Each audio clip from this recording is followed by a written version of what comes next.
Tem algo no mundo dos negócios que pouca gente percebe e é por isso que quase todo mundo joga o jogo errado dos negócios. A maior parte das empresas, dos líderes, dos times, está com foco total no que aparece, no que chama atenção, no que grita, mas raramente para pensar. Isso que está roubando minha atenção foi justamente o que está afastando do que importa. A Apple não tentou entrar no mercado de carros para competir com a Tesla, o Google não gastou bilhões de dólares no Waymo só por querer criar um novo modo de transporte. E o Qatar não fez a Copa só para mostrar estádios e a cidade. Eles estavam olhando para outra coisa.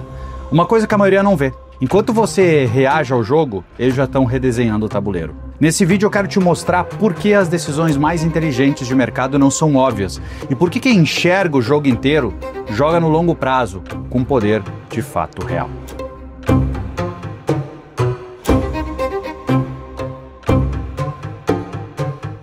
Bem, eu quero provocar você hoje aqui, quando eu mostro para você essa folha, por exemplo. O que você está vendo? E agora, vou fazer um detalhe nela, o que você está enxergando nessa folha? Provavelmente você tenha colocado aí um ponto, né?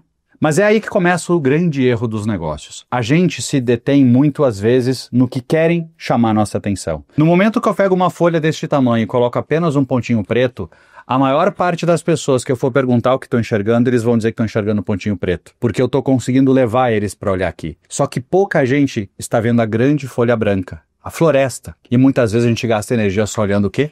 A árvore. A Microsoft, o Satya Nadella, quando ele assumiu a Microsoft, ele trouxe uma frase que me impactou muito. Eu não sei quem aqui de vocês teve acesso a ler o livro dele, né, e as entrevistas. O Satya trouxe um ponto bem provocativo que ele disse que a Microsoft é uma empresa muito reativa. Era uma empresa que aprendia pouco, uma empresa que só estava querendo ensinar e ela não parava para aprender. Porque exatamente esse é o ponto. Se eu toda vez que vir algo e eu parar e olhar de um jeito diferente, provavelmente eu vou identificar coisas do mercado que a maioria não está enxergando. E acredite, é ali que está o poder do mercado. Quando a Apple lança o Apple Vision, né, aquele óculos fantástico da Apple, que custa módicos $3.700, todo mundo deve ter dito, que idiotice da Apple, pô, a Meta acabou de lançar e o óculos também deu errado, é 10 vezes mais barato. Mas eu te faço uma pergunta, será que a Apple não tem ninguém lá que deve ter pensado que não era hora de fazer isso? Você acha realmente? Ou você talvez não prestou atenção que eles botaram um preço tão superior, tão mais caro,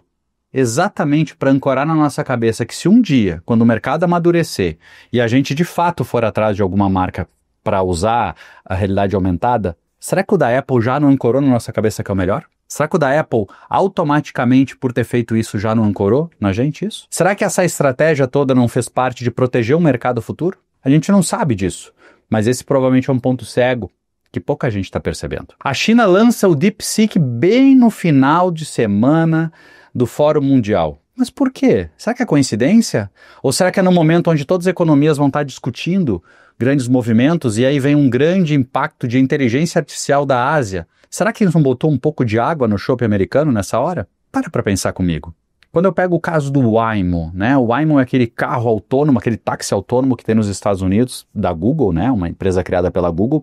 E o que mais impactante do Waymo, não sei quantos de vocês já tiveram a oportunidade de ver algum vídeo, alguma coisa na internet, é que aquilo tem centenas na cidade, por exemplo, de São Francisco, girando todo o Vale do Silício, aqueles táxis autônomos. E a Google gastou bilhões de dólares nisso. Agora eu te pergunto, será que o Google de fato ele quer entrar no novo modelo de transporte? Será que a Apple, que gastou bilhões de dólares também e desistiu do seu projeto, ela errou? Ou será que ambas as empresas nunca quiseram investir em transporte ou em carro, mas sim simplesmente aumentar o tempo de tela nosso usando devices, porque no momento que você não precisa dirigir 1 hora e pouco para o trabalho todo dia, será que essa hora você vai fazer o quê sentado em algum lugar? Porque a gente não está falando de teletransporte, a gente está falando de um tempo de deslocamento que vai existir. E nesse tempo, será que eu não vou consumir internet, consumir serviços, os maiores provedores de tecnologia do mundo, como Apple e Google? Será que esse investimento de bilhões de dólares que todos eles correndo, tentando fazer, não tem muito mais em criar um novo hábito na gente do que de fato monetizar aquilo? Será mesmo que eles foram perdedores ou acham um negócio, ou será que era simplesmente essa a jogada? Será que o Qatar,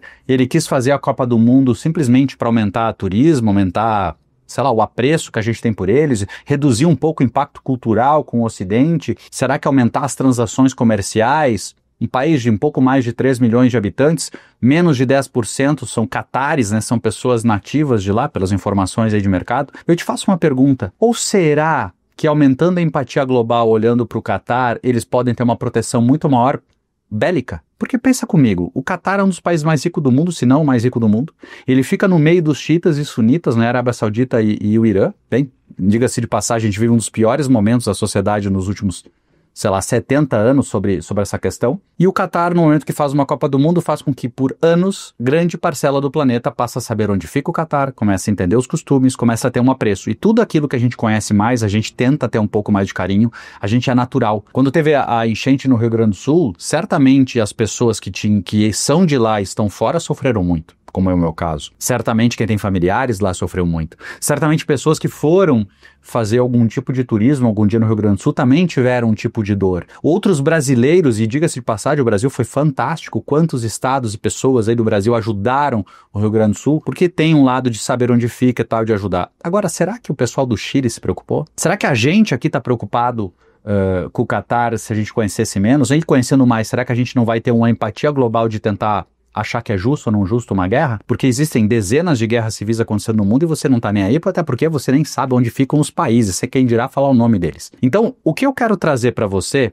é que sempre existe o lado verdadeiro, o lado da oportunidade e existe o lado da tensão. Às vezes eles andam juntos, às vezes eles não andam juntos. O que eu estou te provocando é, no teu mercado, os movimentos dos teus concorrentes, os movimentos que a indústria está tendo, você está mapeando eles de uma forma ampla, sem interesse, sem bias, sem viés, ou você está olhando de uma maneira diferente? Ou você acha que a Lei Geral de Proteção de Dados, a GDPR na Europa e assim por diante, foram leis criadas pensando especificamente em eu e você em proteger nossos dados? Ou será que usufruindo deste interesse, que obviamente que ele existe, né, uma vez que tem uma lei protegendo a gente sobre isso, não foi muito mais para proteger as empresas que já tinham dados? Diga-se de passagem, das 10 maiores empresas americanas, 5 delas são empresas de dados, né? Apple, Amazon, Google, Meta, né, e Microsoft. Será que não é para muito mais para proteger isso? Ah, Bush, tu tá fazendo teoria da conspiração. Posso acertar e posso errar. Agora, eu posso com toda certeza, ter a certeza que eu tô sempre pensando em procurar os pontos cegos, porque se eu entendo eles,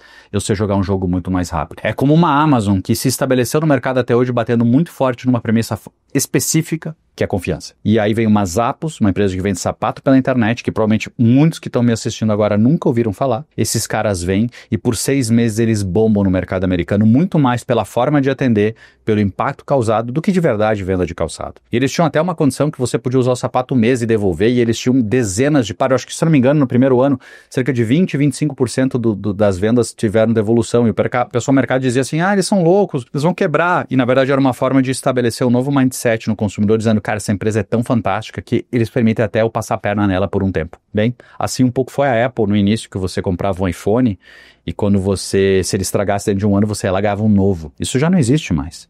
Como as Apples também não existe mais, porque a Amazon rapidamente enxergou e viu esse ponto cego e foi lá, pagou mais de $1 bilhão para comprar essa empresa, e uma empresa que a gente nunca mais ouviu falar. Da mesma forma, acontece isso com o lobby no mercado. A gente é um país que se preocupa em criar leis que agora exijam que os ovos das galinhas de pequenos agricultores tenham um código de barra, e não se preocupa que o sorvete no Brasil é feito com soro de leite. Ou seja, o lobby também é um modelo de ponto cego. Muitas vezes a gente foi instruído a se preocupar na narrativa de que ia voltar a tal da CPMF, o grande terror dos brasileiros aí, né? E sempre o Congresso lançava uma tese dessas e aprovava um monte de outras questões juntas e no fim dizia, pois é, a CPMF não passou, o apelo popular venceu. E por trás aumentava salário, aumentava cargos e assim por diante. É o que acabou de acontecer no Brasil agora. Eu não sei a hora que você vai estar assistindo esse vídeo, porque provavelmente essas situações mudam toda semana no Brasil, né? A estabilidade jurídica para certos assuntos ela não é tão sólida quanto a gente gostaria, mas a questão do IOF, né?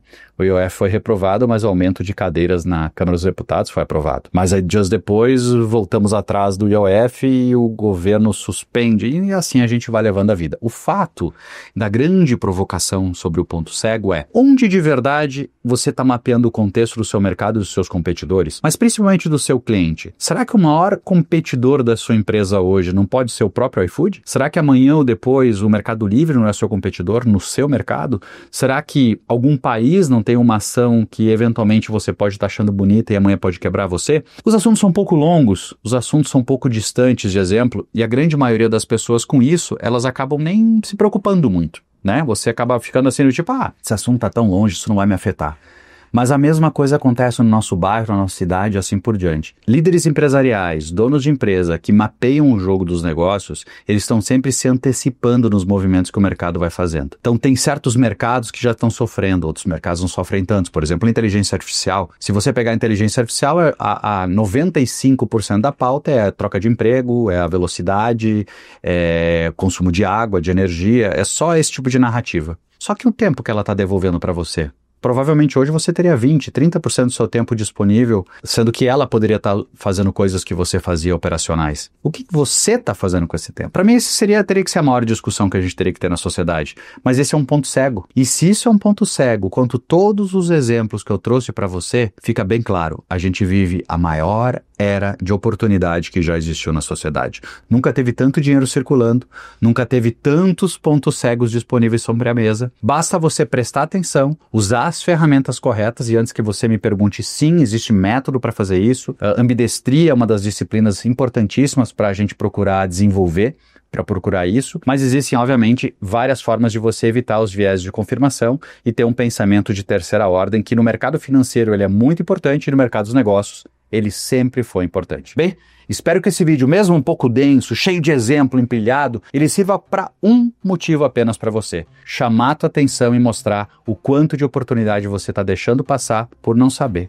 o que não sabe. Então, para isso, aumenta a curiosidade, vai atrás da informação que você vai ter muito mais resultado por aí. Te vejo no próximo vídeo.